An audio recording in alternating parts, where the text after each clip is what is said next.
우리 함께 찬송하겠습니다. 찬송가 543장입니다. 찬송가 543장 어려운 일 당할 때 우리 함께 찬송합니다. 어려운 일 당할 때 나의 믿음 적으나 의지하는 내 주를 더욱 의지합니다. 세월 지나갈수록 의지할 것뿐일세. 무슨 일을 당해도 예수 의지합니다. 성령께서 내 마음 밝히 비춰주시니 인도하심 따라서 주만 의지합니다. 세월 지나갈수록 의지할 것뿐일세. 무슨 일을 당해도 예수 의지합니다. 밝을 때의 노래와 어둘 때의 기도로 위태할 때 도움을 주께 간구합니다. 세월 지나갈수록 의지할 것뿐일세. 무슨 일을 당해도 예수 의지합니다.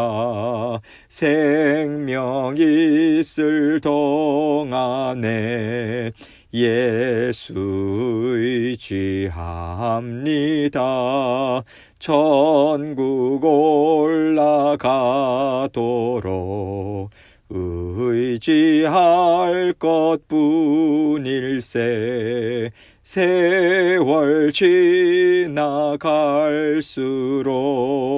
의지할 것뿐일세. 무슨 일을 당해도 예수 의지합니다. 아멘. 기도하겠습니다. 하나님 아버지 감사합니다.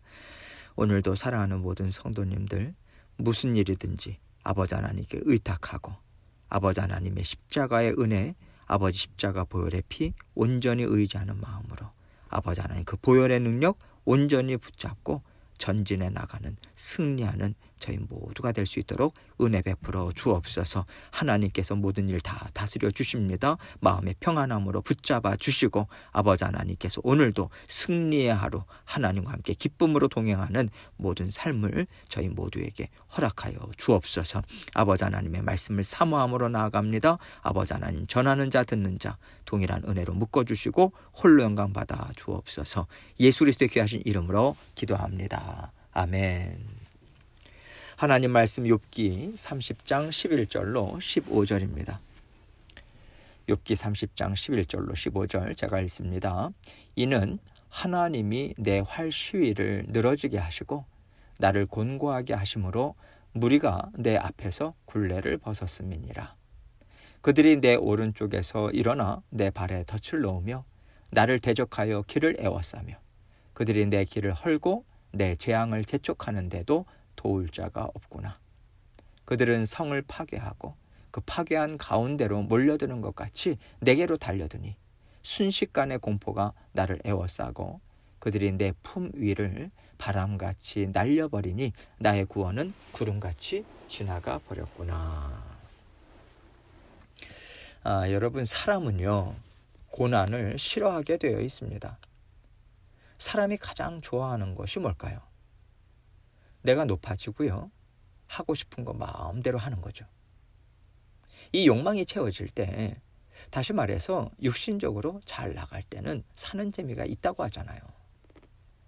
고난을 싫어한다라고 하는 것은 너무 당연한 말인데, 조금 더 깊이 들어가서 그러면 우리가 생각하는 고난은 도대체 뭐냐?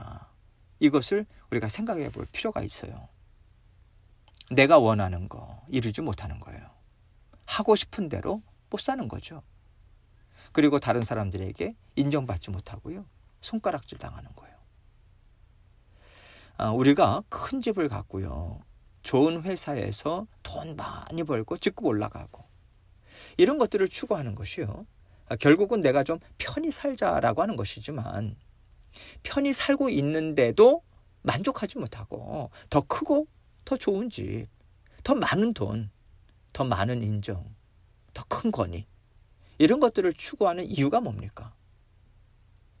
내가 원하는 것을 마음대로 하기 위해서 그리고 사람들로부터 인정받는 기쁨이요. 이 욕망을 채우기 위해서인 거죠.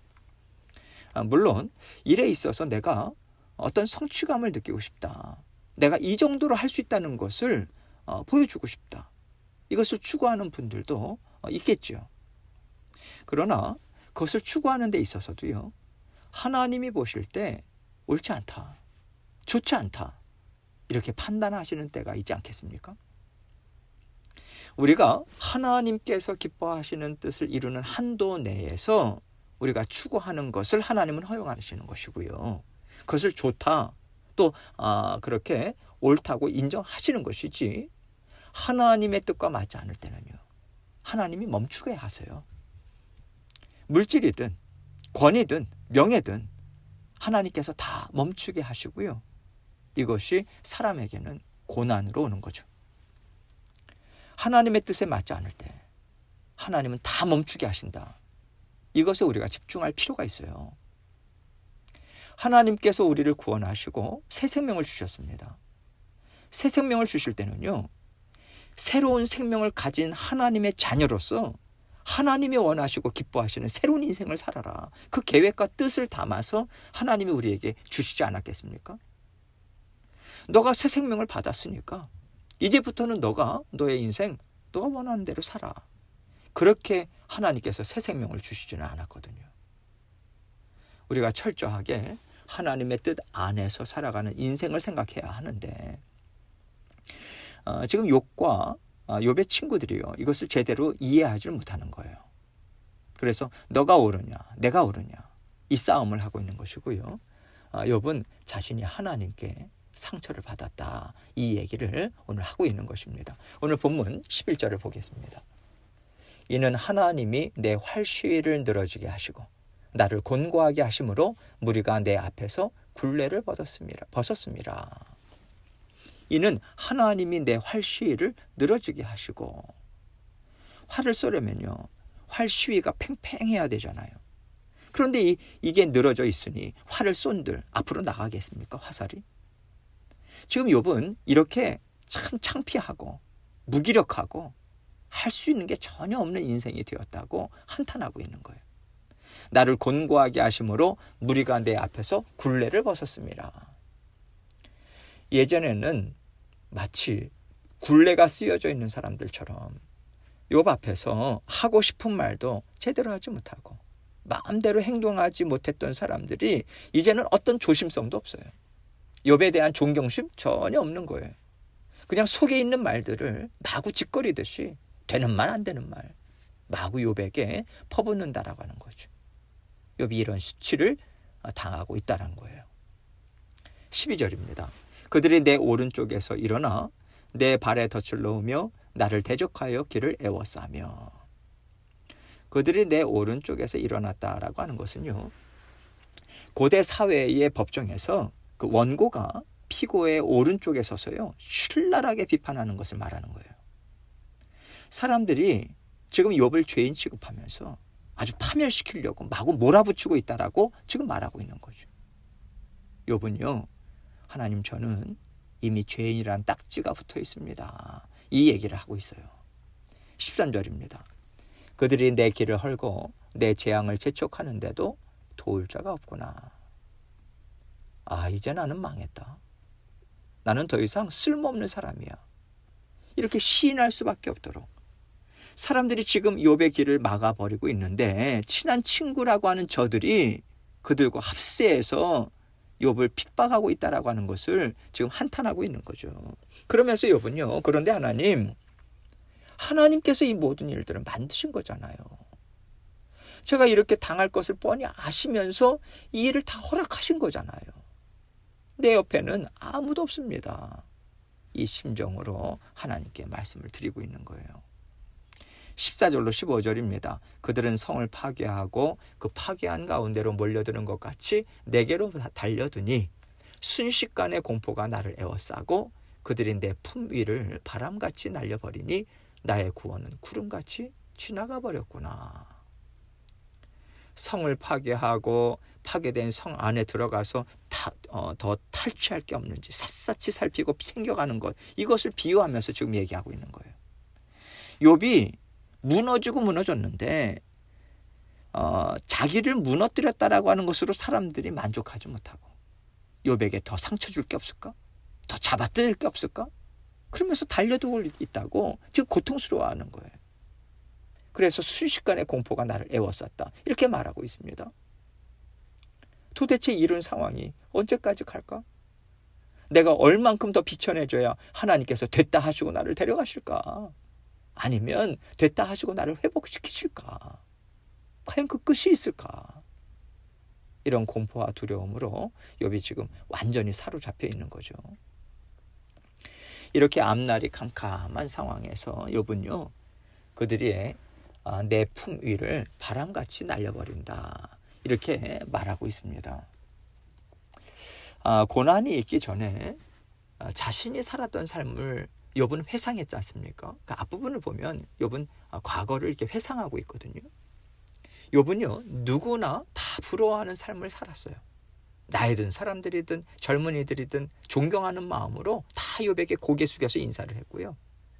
욥이 자신의 삶의 가치관이나 지혜를 그들에게 나눠줬을 때 욥의 말에 귀를 기울이면서 경청했어요. 정말 고귀하고 품위가 있던 삶이었다고 지금 욥은 회상하고 있는 거죠. 예전에는 그랬어요. 그러나 이제는 어느 누구도 욥의 얘기에 귀를 기울이지 않습니다. 욥처럼 될까 봐 두려워서 근처에 오지도 않아요.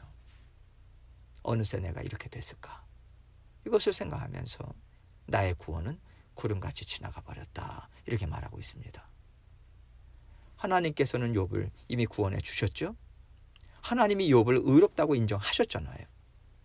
하나님이 욥을 의롭다라고 말씀하신 것은요, 단지 그가 사는 것이 착하다, 마음이 선하다, 이런 뜻 아닙니다. 욥은요, 원복음을 받아들이고 그 말씀을 믿고 살았기 때문에 구원받은 믿음의 자녀요, 하나님의 자녀인 거예요. 그 믿음을 보시고 하나님께서 인정해 주신 거거든요. 의롭다고. 그렇기 때문에 의롭고 그렇기 때문에 하나님이 사랑스러워 하시는 거거든요. 그런데 욥은 그 구원이 구름같이 지나가 버렸다, 이렇게 말하고 있어요. 이 말은요, 내가 지금 무슨 하나님의 자녀겠냐, 내가 지금 이 꼴로 살고 있어, 죄인 취급받고 있어, 난 더 이상 하나님의 사랑스러운 자녀가 아니야, 하나님이 내쳐버리신 부끄러운 자녀야, 이 한탄을 하고 있는 거예요. 사람들로부터 받는 수치와 모욕, 이것이 어떻게 보면 욥에게는 최고의 고난 아니겠습니까? 우리가 그의 고난의 그 깊이 정도를요, 하나하나 살펴본 거고요. 사실 이런 고난이 우리에게도요, 한꺼번에 몰려올 때도 있고요. 또 때로는 어떤 일들을 통해서 한 가지 우리가 받을 때가 있습니다. 그러면 그런 고난을 받을 때 어떤 마음으로 고난을 받고 또 감당하고 이겨나가야 할 것인가, 이런 생각을 우리가 할 수밖에 없는 거죠. 사실 고난이 주는 수치스러움은요, 우리가 적극적으로 대응할 수 있는 일은 아닌 것 같아요.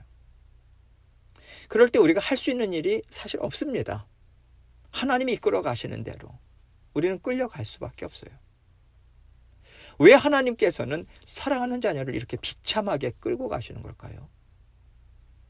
여러분, 비참함은요, 고난은요, 우리가 그동안 보지 못했던 나 자신을 보게 해요. 또한 다른 사람을 보게 하기 때문에 그렇습니다. 다시 말해서 고난, 비참함은요, 사람 안에 있는 죄의 본성, 육신의 욕망, 시기, 질투, 욕심, 이런 것들을 보게 만든다는 것입니다. 그래서 그런 고난 가운데 있을 때는요, 우리가 내가 형통할 때는 정말 좋은 이웃이었고 나에게 너무나도 따뜻하고 인자한 사람이었는데 왜 그는 나의 고난을 이해 못할까? 왜 나를 자꾸만 판단하고 정죄할까? 이런 방향에서 볼 게 아닌 거예요.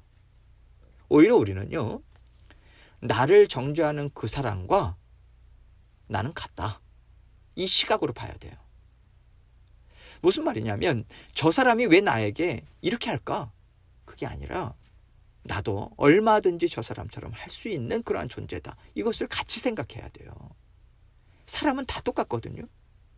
십자가의 보혈로 적셔져도요, 우리 안에 남아있는 죄된 본성이 뿌리채 뽑히지 않은 상황에서 나타나는 죄들이 있어요. 우리는 다른 사람을 통해서 또 내가 당하는 고난을 통해서 내 속에 있는 죄의 본성들을 보게 됩니다. 그렇지, 나라도 그렇게 볼 수밖에 없겠네. 이러한 생각들을 통해서 우리가 죄의 성질, 죄가 일하는 것 더 자세하게 제대로 보게 됩니다. 그러면서 보혈의 십자가 보혈이 나에게 왜 그 필요한지 이것을 우리가 분명하게 깨닫게 돼요. 어떨 때 십자가의 보혈을 내가 의지해야 되는가, 이것을 알게 됩니다. 다시 말해서 죄를 분별하고요, 죄와 싸워서 이길 수 있는 지혜와 능력이 우리에게 생기는 거예요. 하나님은 우리에게, 우리 각자에게 이 능력을, 이 지혜를 주기를 원하시는 것입니다. 그러면요, 사람들을 볼 때도 우리가 저 사람은 좋은 사람, 저 사람은 좋지 않은 사람, 이렇게 보는 게 아니라 사람 속에 있는 죄성을 보게 되고요, 또는 하나님의 성품을 보게 돼요. 이것을 통해서 내가 닮아야 될 것이 무엇일까? 경계해야 되는 것들이 무엇일까? 이것을 더 자세하게 볼 수 있고요, 더 빨리 보고 배우고 따라가고 또 분별해서 내버리고, 이렇게 다른 사람들과 함께 살아가는 데 있어서 필요한 지혜들을 우리는 사용할 수 있게 돼요. 이것이 영적 전쟁인 것이고요, 하나님께서 우리에게 원하시는 삶이라고 생각합니다. 단지 눈에 나타나는 모습, 겉모습, 형통한 일들, 이런 것을 통해서 사는 것이 아니라 내 안에 역사하시는 성령님을 우리가 인식하고요, 또 세상을 움직이고 사람들 안에서 일하고 있는 그 악한 영, 이러한 영의 그 악한 영의 그런 움직임들, 일하는 것, 이런 것들을 보면서 우리가 살게 되는 거예요. 다시 말해서 고난과 수치와 모욕감과 스스로 어찌할 수 없는 무기력감, 이런 것들을 통해서 우리의 영이 지혜로워집니다. 담대해지는 거죠. 한마디로 영의 사람으로 우리는 성장해 가요. 하나님의 사람으로요. 그래서 하나님은 자녀들에게 고난과 수치와 모욕을 때때로 허락하시는 거예요. 그럴 때 우리는 욥처럼 억울해하죠. 하나님 원망합니다.